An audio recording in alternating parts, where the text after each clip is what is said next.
Let's review the first law of thermodynamics. Let's say I want to add energy to this cup of water. There are two ways that I can add energy to a system. I can do work on the system, or I can add energy as heat.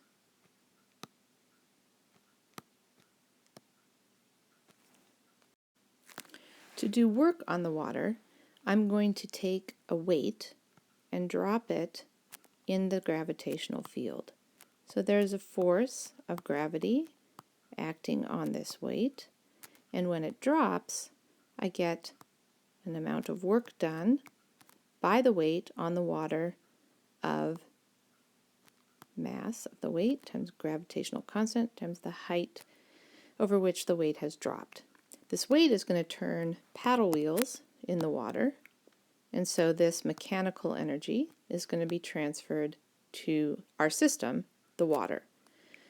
So when I do this, let's look at what happens to the temperature of the system.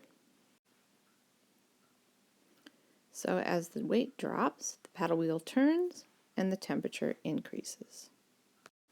Now let's think about what happens when I add energy as heat to my cup of water. So as I add energy as heat, again, the temperature rises.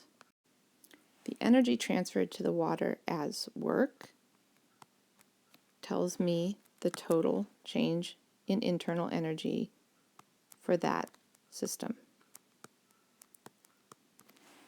Likewise, the energy added to the water as heat gives me the change in internal energy of the water for this process. Both processes result in the same thing. Temperature of the water increases. So it doesn't matter how I add the energy to the system, to the water, the result is the same. The energy of the water has increased.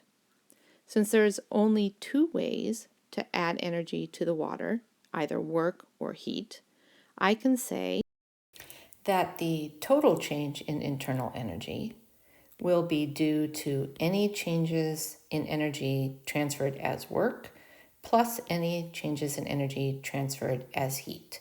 And so the first law tells us that if we add up all of the changes to the energy of the system, so either transferred as work or transferred as heat, we will get the total change in energy for the system. And that's the first law of thermodynamics.